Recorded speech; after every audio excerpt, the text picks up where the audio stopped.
Assalamualaikum warahmatullahi wabarakatuh. Perkenalkan, nama saya Falaha Hasnatul Umah dengan NPM 10221131 dari kelas C3 Akuntansi, mahasiswi dari Universitas Teknologi Digital. Pada kesempatan kali ini saya ingin memaparkan mengenai Ma'rifatul Quran. Nah, apa sih Ma'rifatul Quran itu? Ma'rifat secara bahasa berarti mengenal, sementara Al-Quran berarti kalam Allah atau firman Allah yang merupakan mukjizat yang diturunkan kepada qalbu Nabi Muhammad SAW. Jadi Ma'rifatul Quran yaitu mengenal kalam Allah atau firman Allah yang merupakan mukjizat yang diturunkan kepada Nabi Muhammad SAW. Mukjizat itu sendiri artinya yaitu suatu perkara yang luar biasa yang tidak akan mampu manusia membuatnya karena hal itu di luar kesanggupannya. Mukjizat dianugerahkan kepada nabi dan rasul dengan maksud menguatkan kenabian dan kerasulannya serta menjadi bukti bahwa agama yang dibawa oleh mereka benar-benar dari Allah Ta'ala. Al-Quran ini adalah mukjizat terbesar untuk Nabi Muhammad SAW. Kemujizatannya itu diantaranya terletak pada fasahah dan baglahahnya. Keindahan, susunan, dan gaya bahasanya tidak akan ada tandingannya. Allah berfirman, yang artinya, dan jika kamu meragukan Al-Quran yang kami turunkan kepada hamba kami yaitu Muhammad, maka buatlah suatu surah semisal dengannya dan ajaklah penolong-penolongmu selain Allah jika kamu orang yang benar. Quran Surat Al-Baqarah ayat 23. Selanjutnya ada Al-Maqlubi Tawaturi, yaitu Al-Quran ditulis dalam mushaf-mushaf dan disampaikan kepada kita secara mutawatir, yaitu diriwayatkan oleh banyak orang sehingga terpelihara keasliannya. Al-Quran juga diturunkan secara berangsur-angsur kepada Nabi Muhammad selama 22 tahun, 2 bulan, dan 22 hari. Pemeliharaan Al-Quran dilakukan menjadi 3 macam, yaitu hafalan dari mereka yang penghafal Quran atau sering disebut hafiz atau hafizah.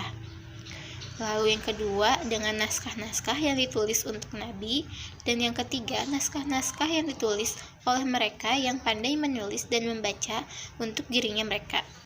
Terpeliharanya Al-Quran terdapat menjadi 2, yaitu pada zaman Rasul dan zaman Khalifah.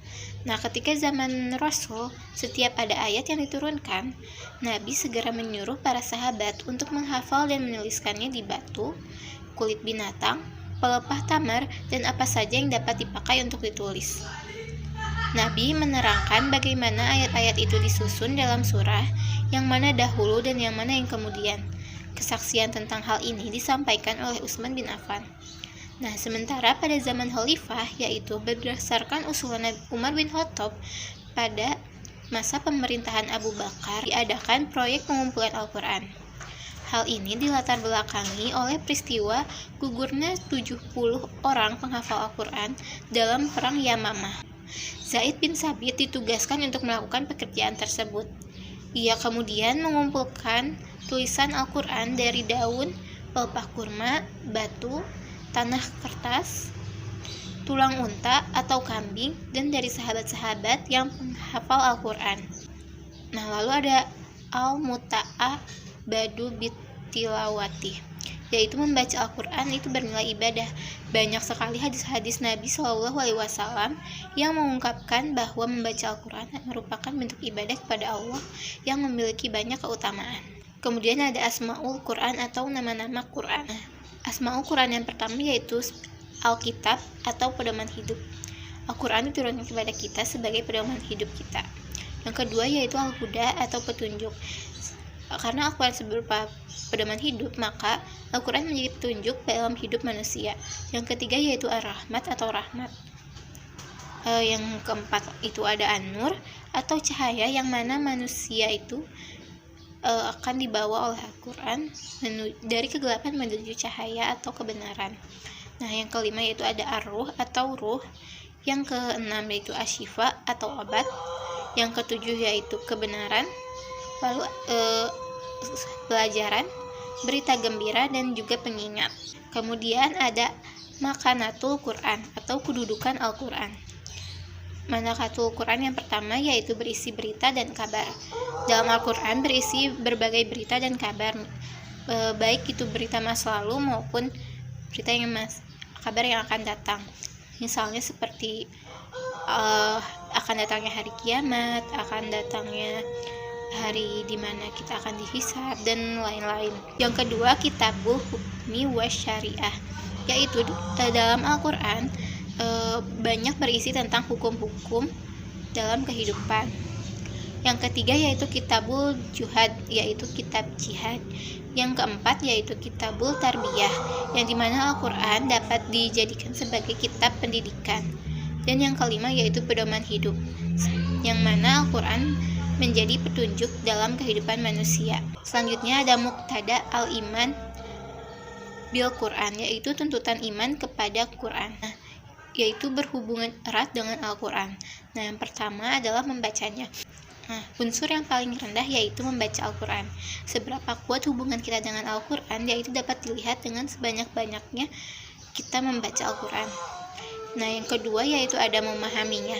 Unsur ini adalah unsur tingkat pertengahan, yang mana Al-Quran tidak hanya sekedar dibaca, tetapi juga dipahami apa arti dan maksud dari ayat tersebut. Yang ketiga yaitu adalah menerapkannya, yaitu tingkat tersulit pada unsur ini, yaitu dengan menerapkan isi kandungan Al-Quran pada kehidupan sehari-hari. Tetapi artinya kita harus benar-benar memahami isi dari Al-Quran, sehingga kita tidak salah saat menerapkannya. Berhubungan dengan Al-Quran juga ada belajar dan mengajarkannya, itu sebagai umat muslim kita harus mempelajari isi Al-Quran, dan kita juga harus bisa mengajarkan Al-Quran pada orang lain, karena orang yang mempelajari Al-Quran dan mengajarkan Al-Quran merupakan sebaik-baiknya manusia. Yang kedua yaitu ada memahami dan mentadaburi.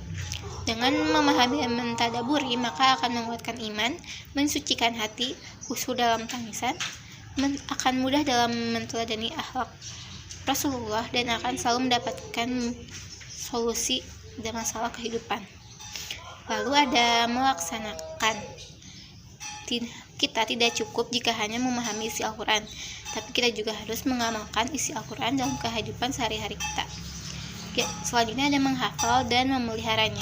Allah menjamin terpeliharanya Al-Quran hingga kini dan hingga hari kiamat nanti melalui hafiz dan hafizah.